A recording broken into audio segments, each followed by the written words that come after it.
کیا یہ دنیا کا عجیب گورکھ دھندا نہیں ہے کہ سال بھر تک سخت محنت کرنے اور گرمی سردی برسات وغیرہ کی سختیاں برداشت کرنے کے باوجود ایک مزدور تو مشکل ہی سے اتنے پیسے بھی نہ کما سکے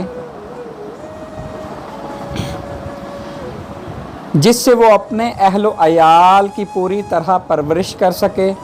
مگر ایک وکیل عدالت میں صرف آدھا گھنٹہ کی بحث کرے، ایک خونی قاتل کو بچا کر اور انصاف کے گلے پر چھری چلا کر وہ 2-4 ہزار روپیہ کما لے۔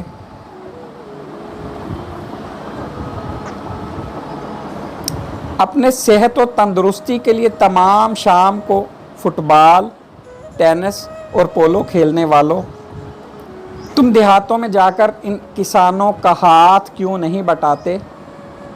جن کے جسم محنت کی زیادتی سے چور چور ہیں؟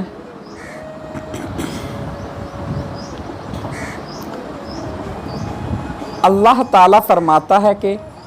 3 آدمی ہیں جن سے قیامت کے دن میرا جھگڑا ہوگا، ایک وہ شخص جس نے میرا نام لے کر کوئی معاہدہ کیا اور پھر اس نے اس عہد کو توڑ ڈالا،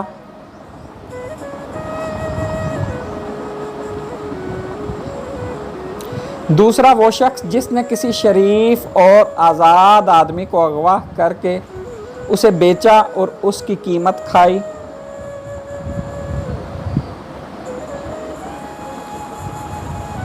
تیسرا وہ شخص جس نے کسی مزدور کو مزدوری پر لگایا پھر اس سے پورا کام لیا اور کام کرنے کے بعد اس کو اس کی مزدوری نہیں دی۔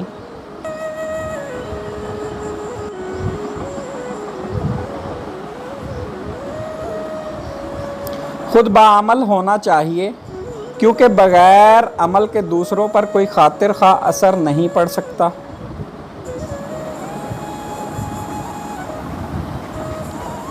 جو شخص کام کو وقت پر کر لینے کا عادی نہیں، وہ فی الحقیقت اپنا مالک آپ نہیں،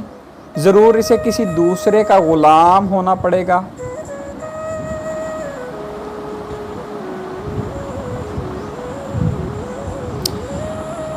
بس یہی ناکامی ہے، مقولہ نہایت ہی ناکامی اور تباہی لانے والا ہے۔